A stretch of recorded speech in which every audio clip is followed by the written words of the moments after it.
Jadi wanita kuat itu berat. Iya apa iya?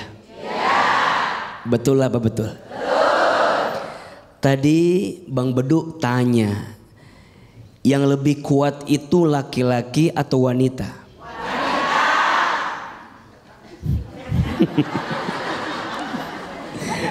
Jawabannya mohon izin, mohon maaf. Mungkin secara fisik laki-laki biasanya lebih kuat dibanding wanita, betul? Tapi secara hati dan perasaan biasanya wanita lebih kuat daripada laki-laki. Iya apa iya? Maka mohon maaf, jangan pernah merendahkan wanita. Di balik tubuhnya yang lemah ternyata punya hati yang kuat menjalani hidup, betul? Ahilman, kenapa perempuan itu diciptakan dari tulang rusuk sebelah kiri dekat ke jantung hati? Kenapa perempuan tak diciptakan dari tulang kepala bagian atas?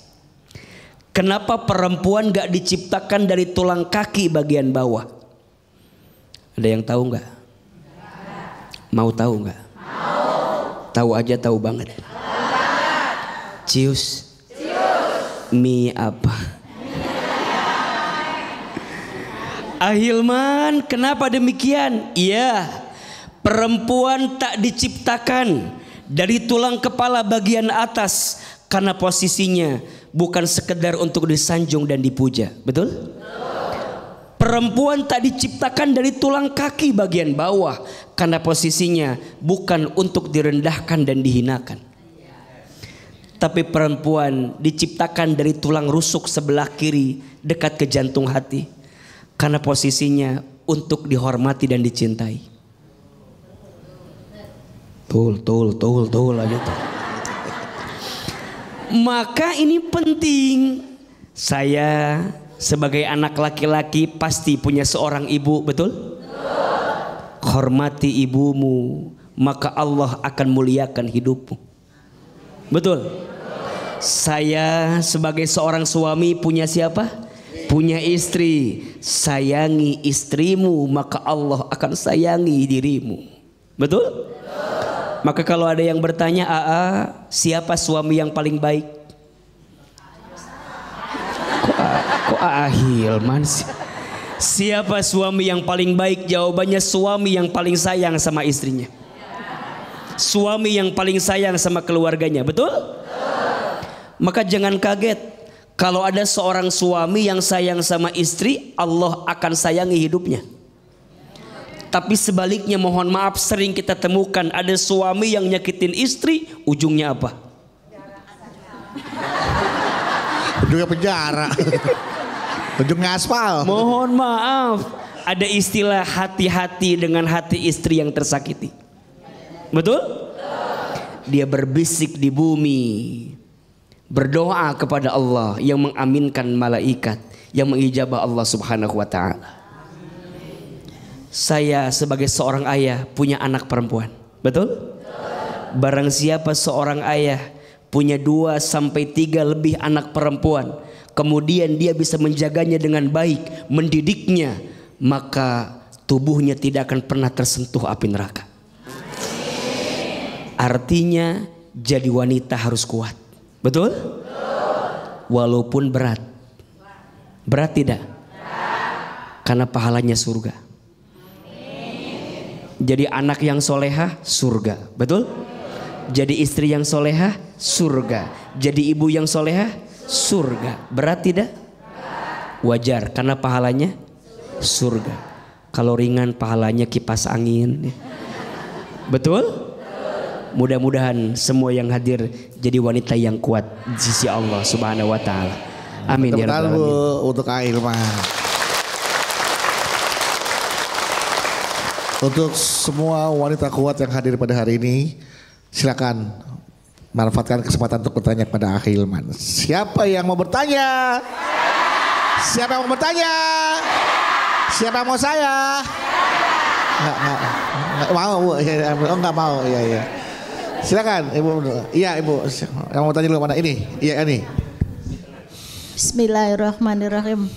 Assalamualaikum warahmatullahi wabarakatuh. Waalaikumsalam.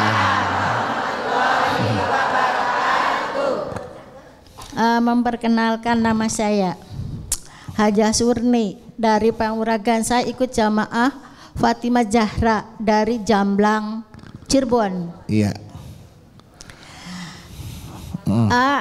Saya punya cerita.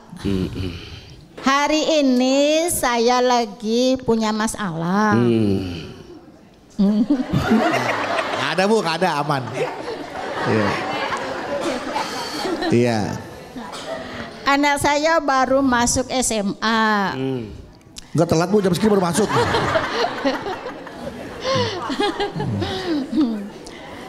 Nah, terus saya udah minjem sana sini uang nihil. Terus itu suami saya di PHK.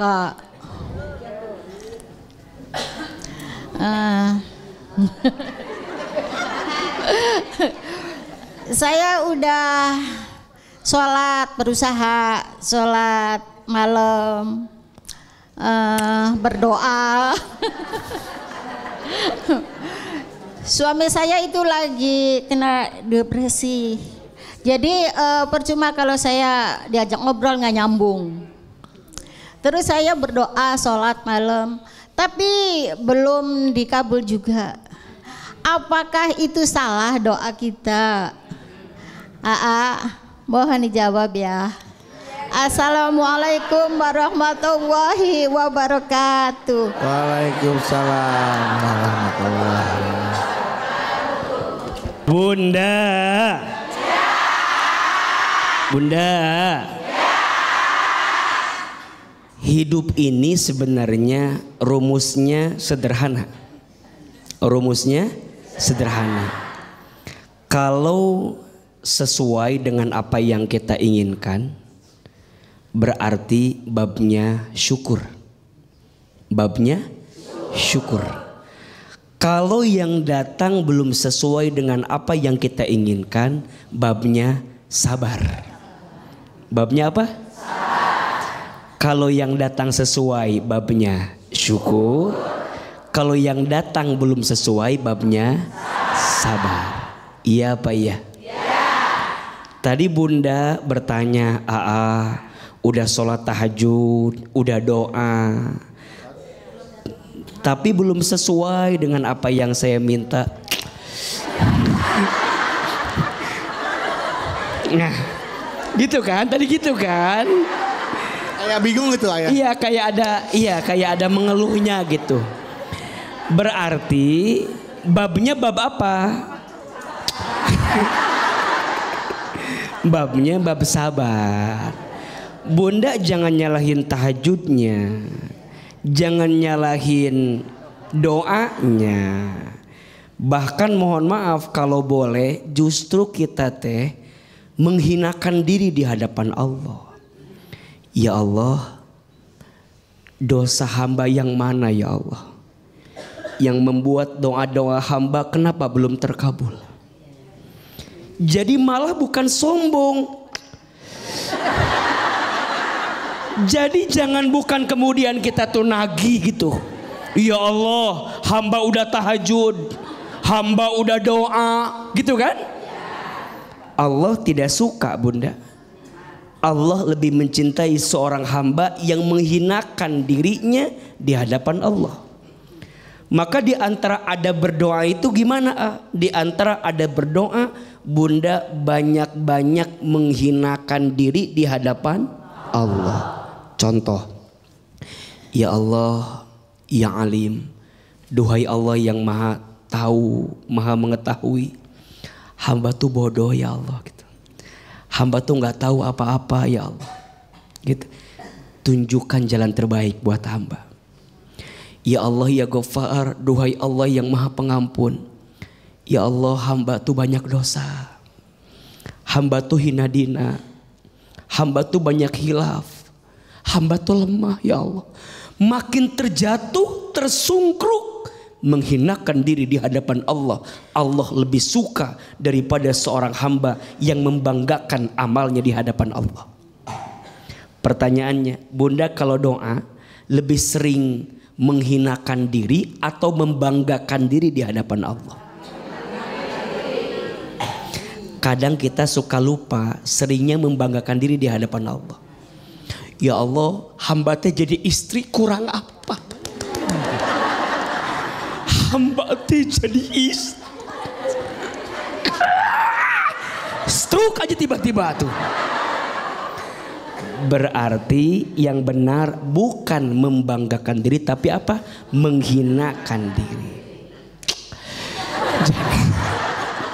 Mudah-mudahan ya kita bisa lebih sadar diri, betul? Betul.